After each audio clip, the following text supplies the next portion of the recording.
तर मित्रांनो नमस्कार, पुन्हा एकदा आपल्या चॅनलवर स्वागत आहे। मित्रांनो मी आहे पुणे शहरामध्ये आणि आज आपण पुणे शहरातील अतिशय महत्त्वाचं आणि ऐतिहासिक असं शनिवारवाडा हे ठिकाण पाहणार आहोत आणि जाणून घेणार आहोत या ठिकाणाविषयीची संपूर्ण माहिती। धचा मा होणे ही म्हण आपण निश्चित ऐकली असेल किंवा काका मला वाचवा याविषयी देखील आपण ऐकलं असेल निश्चित। या सर्व गोष्टींचा संबंध या पाठीमागे दिसणाऱ्या शनिवारवाड्याशी आहे। कोणी हा वाडा बांधला, केव्हा बांधला आणि या वाड्यामध्ये कोण कोण राहिलेला आहे आणि या वाड्यामध्ये घडलेल्या मुख्य महत्त्वाच्या गोष्टी याबाबत आपण आजच्या या व्हिडिओमध्ये जाणून घेणार आहोत। तरी व्हिडिओ शेवटपर्यंत नक्की पहा। मित्रांनो शनिवारवाड्यामध्ये प्रवेश करण्यासाठी हा मुख्य दरवाजा आहे। बघा हा दरवाजा, याला दिल्ली दरवाजा म्हणतात। दिल्ली दरवाजा याकरिता की हे जे गेट आहे हे उत्तरेकडे आहे, उत्तरेकडे दिल्ली आहे आणि त्यामुळे याला दिल्ली दरवाजा असं म्हटलं जाते। दुसरं एक कारण हे म्हटलं जाते इथे की दिल्ली जिंकायची आहे या निश्चयाने या वाड्याची निर्मिती केलेली होती, त्यामुळे याला दिल्ली दरवाजा म्हटलं जाते। तर असा हा वाडा आज आपण पाहणार आहोत। तर मित्रांनो या वाड्यामध्ये प्रवेश करण्यासाठी 20 रुपये प्रवेश तिकीट आहे प्रवेशासाठी आणि ती आपण ऑनलाईन पद्धतीने या ठिकाणी काढू शकतो।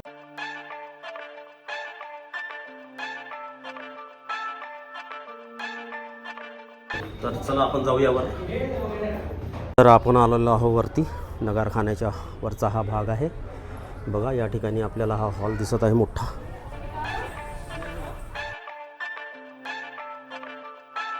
तर मित्रांनो बघा हा शनिवारवाड्याचा आतील भाग आहे। जेव्हा याचे बांधकाम करण्यात आले होते त्यावेळेस हा 13 मजली महाल या ठिकाणी होता पेशव्यांचा। 1832 मध्ये या ठिकाणी लागलेल्या आगीमध्ये हा वाडा संपूर्ण जळून नष्ट झाला होता आणि या वाड्याचा हा भाग जो समोरील भाग आहे, आपण ज्या ठिकाणी आता वरती आलेला आहोत एंट्री गेटच्या वरचा हा भाग आहे, अजूनही शाबूत आहे। दिल्ली दरवाजाच्या वरून आपण वर आलेलो आहोत नगारखान्यामध्ये। तिथे एक हॉल आपण पाहिला आणि आता आपण बघूया तटबंदी। खूप रुंद अशी ही तटबंदी पाहू शकता आपण, सभोवताल असलेली ही तटबंदी शनिवारवाड्याची। हा आहे बुरुज कोपऱ्यावर असलेला, आपण पाहू शकता चांगल्या स्थितीत आहे अजूनही। आणि असे 9 बुरुज या वाड्याला आहेत। मी सध्या आता तटबंदीवरून फिरत आहे। ही मजबूत तटबंदी शत्रूपासून रक्षणासाठी बघा अशा प्रकारचे झरोके करण्यात आले होते। इथून त्यावर काही गरम पाणी किंवा गरम तेल असे ओतल्या जायचे। तर हा बघा असे मध्ये मध्ये असे रस्ते केलेले आहेत आत खाली उतरण्यासाठी। हे बघा हे अशा प्रकारचे रस्ते आहेत खाली उतरायला। चला आता आपण तटबंदी पूर्णपणे न पाहता मी आता खाली उतरतो। तर मित्रांनो शनिवारवाड्याची थोडक्यात माहिती अशी आहे की याला सभोवताल तटबंदी आपण पाहू शकता, तटबंदी आहे चांगली वाईड अशी चौडी अशी तटबंदी आहे, यावरून आपण फिरू शकतो। त्यानंतर याला 9 बुरुज आहेत। 9 बुरुज, प्रत्येक बुरुजावर 25 सैनिक असायचे म्हणतात त्यावेळेस। आणि त्यानंतर याला 5 दरवाजे आहेत एकूण, आपण सर्व दरवाजे पाहणारच आहोत। त्या दरवाजांची वेगवेगळी नावं आहेत। हा दरवाजा कशासाठी आहे असा स्वतंत्र हेतू प्रत्येक दरवाजाचा आहे। तर आपण सर्व दरवाजे पाहणार आहोत शनिवारवाड्याचे आज आणि जाणून घेणार आहोत संपूर्ण इतिहास, या ठिकाणी घडलेल्या काही ऐतिहासिक घटना, काही चांगल्या घटना, काही दुर्दैवी घटना। तर मित्रांनो पेशव्यांच्या पिढीमध्ये, त्यांच्या इतिहासामध्ये सर्वात पराक्रमी जर कोणी असेल तर ते होते बाजीराव पेशवे। त्यांनी सुमारे 250 लढाया लढल्या आणि तेवढ्याच जिंकल्या, म्हणजे रेकॉर्ड असा आहे की त्यांनी एकही लढाई हरलेली नाही। तर असा हा पराक्रमी पेशवा, त्यांनी लिहिलेला हा वाडा आज आपण पाहणार आहोत आणि जाणून घेणार आहोत या वाड्याविषयीची संपूर्ण माहिती। मी आलेलो आहे आतमधल्या भागामध्ये, शनिवारवाड्याचा हा आतील भाग। येथे लागलेल्या आगीमध्ये संपूर्ण वाडा नष्ट झाला होता। 1832 मध्ये एक भीषण आग या ठिकाणी लागली होती, काही कारण समजलेलं नव्हतं आणि त्यामध्ये आपण पाहू शकता की जो बेस आहे या इमारतीचा तो बेस शिल्लक आहे, वरचा भाग मात्र संपूर्ण जळून खाक झाला होता। तर हे बघा बेस पाहू शकता आपण, हे असे त्याचे पिल्लसचा जो बेस आहे तो आहे। दगडी बांधकाम आपल्याला पाहता येते इथे या ठिकाणी, संपूर्ण दगडी बांधकाम। आणि ही आग मात्र जो पुढचा भाग आहे दिल्ली दरवाजा, या दरवाजाच्या वरचा जो नगारखान्याचा भाग आहे इथपर्यंत ही आग पोचलेली नव्हती आणि त्यामुळे मात्र तो भाग आपल्याला अजूनही चांगल्या स्थितीत पाहायला मिळतो। मित्रांनो हा आहे सदाशिवराव भाऊंचे निवासस्थान। सगळं पडलेलं आहे, फक्त ही जागा एक आपल्याला पाहता येईल। बघा हे त्याचा बेस आहे, ज्याला आपण पाया म्हणतो घराचा, वरचं तर सगळं जळालेलं आहे। आणि याच्या शेजारीच आपल्याला माधवरावांचं निवासस्थान आहे। माधवराव पेशवे आणि रमाबाई यांचा हा वाडा आहे. चला मी तुम्हाला ती पाटी पण दाखवतो. बघा थोरले माधवराव पेशवे यांचे निवासस्थान आणि त्यांच्या पत्नी होत्या रमाबाई. आणि मित्रांनो या बाजूला जे दिसते आपल्याला तो आहे रघुनाथ दादा यांचं निवासस्थान. धचा मा आणि काका मला वाचवा याच्याशी जी रिलेटेड स्टोरी आहे ती रघुनाथरावांशीच रिलेटेड आहे, ती मी तुम्हाला सांगतोच. तर चला जाऊया आपण रघुनाथ दादांच्या निवासाकडे. तर मित्रांनो हा आहे रघुनाथ दादांचं निवासस्थान. बघा असं काहीसं होतं. तर मित्रांनो ही आहे शनिवारवाड्याची विहीर. यामध्ये जो पाणी पुरवठा व्हायचा तो कात्रजच्या तलावातून व्हायचा आणि तिथून इथपर्यंत त्यावेळेस एक पाईपलाईन तयार केलेली होती. लोखंडी नाही, दगडी पाईपलाईन होती असं म्हणतात. ही आहे ती विहीर ज्याद्वारे या वाड्यातील रहिवाशांना पाण्याचा पुरवठा व्हायचा. तर मित्रांनो हा आहे नारायण दरवाजा, आपण पाहू शकता. बघा हाच आहे तो नारायण दरवाजा. हा साक्षीदार आहे काका मला वाचवा या आर्त किंकाळीचा आवाज या दरवाजाने ऐकलेला आहे. बघा आणि इथूनच रघुनाथ दादांचा हा महाल. इकडे ते धावत आले होते नारायणराव आणि काका मला वाचवा अशी आर्त किंकाळी त्यांनी फोडली होती. सांगतो मी तुम्हाला पूर्ण इतिहास पुढे. तर मित्रांनो या वाड्याशी संबंधित एक क्रूर कहाणी, जो एक काळा इतिहास म्हणता येईल आपल्याला या शनिवार वाड्याचा, एक प्रसिद्ध आहे. या कहाणीनुसार जेव्हा नारायणराव यांना 6वे पेशवे म्हणून घोषित करण्यात आलं होतं, म्हणजे जेव्हा नारायणरावांना गादीवर बसवण्यात आलं, ते केवळ 16 ते 17 वर्षाचे होते त्यावेळेस. आणि त्यावेळेस रघुनाथ दादा जे त्यांचे काका होते, सख्खे काका, आणि त्यांच्या पत्नी आनंदीबाई यांनी एक असं कारस्थान केलं की नारायणराव यांची क्रूर हत्या या ठिकाणी करण्यात आली होती. तर मित्रांनो हा काळा इतिहास जेव्हा इथे आपण येतो आणि ते पाहतो हे ठिकाण, तेव्हा तो प्रत्यक्ष आपल्या डोळ्यासमोर येतो. त्यांनी एक सरदाराला सुपारी दिली होती त्यांना पकडण्यासाठी, परंतु आनंदीबाईंनी त्या धराच्या ऐवजी मारा असं चिठ्ठीमध्ये चेंज केला, बदल केला आणि ती मारा अशी चिठ्ठी त्या सरदाराकडे गेली. गर्दी म्हणून जे सरदार होते नारायणराव यांना मारण्यासाठी ते या वाड्यात आले. त्यांनी हल्ला केला या वाड्यावर. जेव्हा नारायणरावला ते मारायला गेले त्यावेळेस नारायणराव थेट आपल्या काकाकडे काका मला वाचवा अशी आर्त किंकाळी फोडून काकाकडे धावत गेले. काकांनी मात्र त्यांची काहीच सहायता केली नाही, कारण काकाच स्वतः सूत्रधार होते आणि अतिशय क्रूर हत्या नारायणराव यांची या वाड्यामध्ये घडली. तर असा हा इतिहास आहे मित्रांनो, काळा इतिहास म्हणता येईल या शनिवार वाड्याचा. आणि एक आणखीन अफवा म्हणा किंवा काय काल्पनिक गोष्टी म्हणा की पौर्णिमेच्या रात्री या वाड्यामधून काका मला वाचवा अशा किंकाळींचा आवाज, नारायणरावचा आवाज आजही ऐकायला येतो असं आजूबाजूच्या लोकांचं म्हणणं आहे. काय सत्य आहे काय नाही ते मला सांगता येणार नाही, परंतु अशी अफवा मात्र नक्की आहे. तर मित्रांनो हा आहे एक हजारी कारंजे शनिवार वाड्यामधलं एक विशेष आकर्षण असलेलं हे ठिकाण. कारण त्या काळामध्ये सवाई माधवराव जे खूप लहान होते त्यांच्या करमणुकीसाठी म्हणून या कारंज्याची निर्मिती करण्यात आलेली होती. बघू शकता आपण कमळाच्या आकाराचा हा खालचा बेस.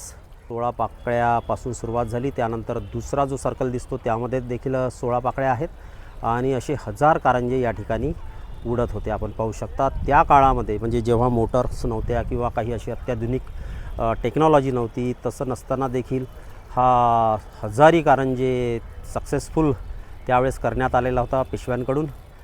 कल्पनेच्या पलीकडे असलेली ही गोष्ट आपण पाहू शकता. वरती जो पार्ट दिसतो तो त्याला नगारखाना म्हणतात. नगारखाना यासाठी की जेव्हा कधी लढाईवर या वाड्यातील सरदार जायचे निघायचे किंवा लढाईवरून परत यायचे तर त्यांचे स्वागत वरती नगारा वाजून केल्या जायचे. तर मित्रांनो हा आहे बाजीराव यांचा महाल.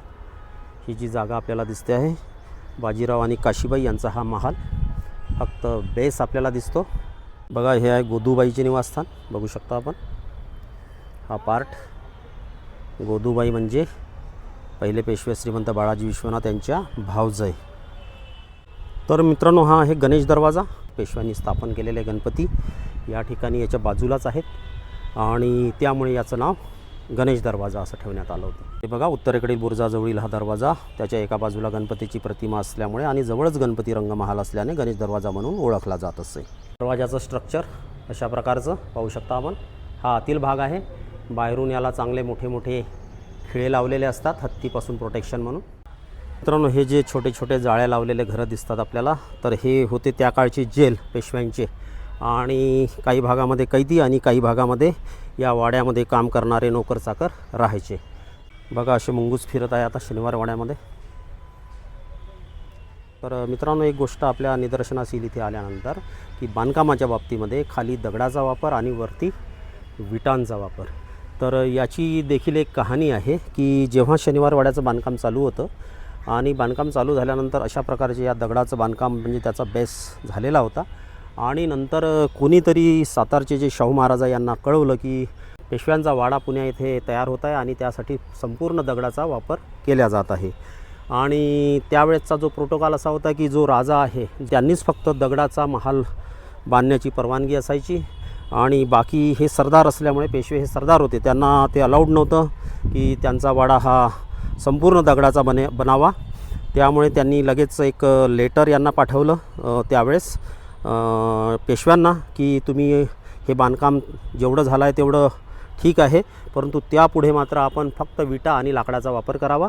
आणि त्यानुसारच इथे शेवटी जे वरचं बांधकाम आहे संपूर्ण विटा आणि लाकडाचा वापर करण्यात आला होता. आणि त्यामुळे जेव्हा इथे आग लागली म्हणूनच हा वाडा संपूर्णपणे नष्ट झाला. हा वाडा जर दगडाचा असता तर कदाचित आपल्याला या ठिकाणी तो वाडा आजही पाहायला मिळाला असता. या ठिकाणी आपण पाहू शकता मित्रांनो, 8 तोटींचा कारंजी होत. गणपती रंगमालातून दिसणाऱ्या 8 तोटींच्या कारंज्यावर पडून 7वे पेशवे सवाई माधवरावांचा मृत्यू झाला होता, अशी स्टोरी आहे. बघा हीच ती जागा. चला मित्रांनो, आपण पाहतोय खिडकी दरवाजा. याचं महत्त्व आपण जाणून घेऊया थोडं. बघा हा खिडकी दरवाजा म्हणून ओळखला जाणारा हा दरवाजा बहुतांशी बंद असे आणि त्यातील लहान दिंडी दरवाजामधून येण्या जाण्याचा रस्ता होता. हा दरवाजा त्याजवळ असलेल्या कवठीच्या झाडामुळे कवठी दरवाजा या नावाने देखील ओळखला जात असे. या दरवाजावर 15 शिपाई तैनात असत. हा आहे गणपती रंग महाल. या ठिकाणी नृत्याचे कार्यक्रम व्हायचे आणि जे पाहुणे येणारे असायचे ते या दारातून आत यायचे खिडकी दरवाजामधून आणि या ठिकाणी ते बसत असत. हा जो दरवाजा दिसतोय आपल्याला पुढे, हा अतिशय महत्त्वाचा दरवाजा आहे. महत्त्वाचा याकरिता, छोटा जरी असला तरी महत्त्वाचा याकरिता की हा दरवाजा आहे मस्तानी दरवाजा. बाजीराव पेशवे यांची प्रेयसी असलेली मस्तानी ती याच दारातून आत यायची आणि या ठिकाणी ही जी बाग होती या बागेमध्ये बाजीरावांसोबत ते बसायचे आणि नंतर याच वाटेने ती परत जायची. तर मित्रांनो, म्हणून याला मस्तानी दरवाजा म्हणतात. आणि या दारातूनच जाणे येण्याचं कारण यासाठी की ज्या बाजीरावांच्या आई होत्या त्यांना मस्तानीचा या ठिकाणी येणं पसंत नव्हतं, त्यांना ते आवडत नव्हतं. त्यामुळे अशी ही एक गुप्त व्यवस्था करण्यात आलेली होती त्या काळी. चला बघूया आपण हा दरवाजा जवळून जाऊ. बघा मित्रांनो, मस्तानी दरवाजा. जुन्या नोंदीप्रमाणे या दरवाजाला नाटक शाळेचा दरवाजा म्हणत असत, परंतु पहिल्या बाजीरावाची पत्नी मस्तानी हिच्या मृत्यूनंतर त्याचे नाव मस्तानी दरवाजा पडले. 4 दरवाजे आहे, त्याच्या तुलनेमध्ये हा दरवाजा छोटा आहे, लहान आहे. बघा याचं दार देखील पाहू शकता आपण, अतिशय छोटा आहे. मित्रांनो, शनिवारवाड्याबाबतची ही माहिती थोडक्यात इथे. 18व्या शतकात बांधलेला शनिवारवाडा ही पेशव्यांनी बांधलेली सर्वात भव्य, विशाल आणि डौलदार वास्तू. जेव्हा आपण प्रवेश करतो शनिवारवाड्याच्या आतमध्ये, हा मुख्य दरवाजा आहे ज्यातून आता प्रवेश सुरू आहे. बाहेरचं गेट आणि आतील गेट हे सरळ एका रेषेत नाहीत. हेतू हाच की जेव्हा शत्रू जर एखाद्या वेळेस हल्ला करेल मुख्यद्वाराने तर त्याला रस्ता मिळू नये आतमध्ये जाण्याचा, तर समोर त्याला भिंत मिळावी. तर त्याला समोर भिंत मिळते आणि त्यामुळे त्याचा जो रोख आहे, त्याचा जो वेग आहे या ठिकाणी कमी केला जातो, हा उद्देश होता. तर मित्रांनो, या वाड्याचे बांधकाम 1732मध्ये पूर्ण झाले होते. पहिले बाजीराव पेशवे यांनी या वाड्याची निर्मिती केली होती आणि ते काही दिवस या ठिकाणी राहिलेसुद्धा. जवळपास 1832पर्यंत तरी पेशव्यांचा वास या वाड्यामध्ये होता. दुर्दैवाने पुढे काही दुर्दैवी घटना घडल्या ज्यामुळे ऱ्हास झाला पेशव्यांचा आणि त्यांना या ठिकाणावरून जावं लागलं. इंग्रजांनी ताबा घेतला होता या वाड्याचा. तर असं हे ऐतिहासिक ठिकाण आज आपण पाहिलं. मला आशा आहे आपल्याला हा व्हिडिओ नक्की आवडला असेल. तर मित्रांनो, कसा वाटला आपल्याला आजचा व्हिडिओ? आपल्या प्रतिक्रिया नेहमीप्रमाणे नक्की कळवा. आवडल्यास लाईक करा, शेअर करा आणि पहिल्यांदाच जर चॅनलवर आला असाल तर चॅनलला सबस्क्राईब करायला मात्र प्लीज विसरू नका. पुन्हा भेटू लवकरच एका नवीन व्हिडिओमध्ये. तोपर्यंत नमस्कार.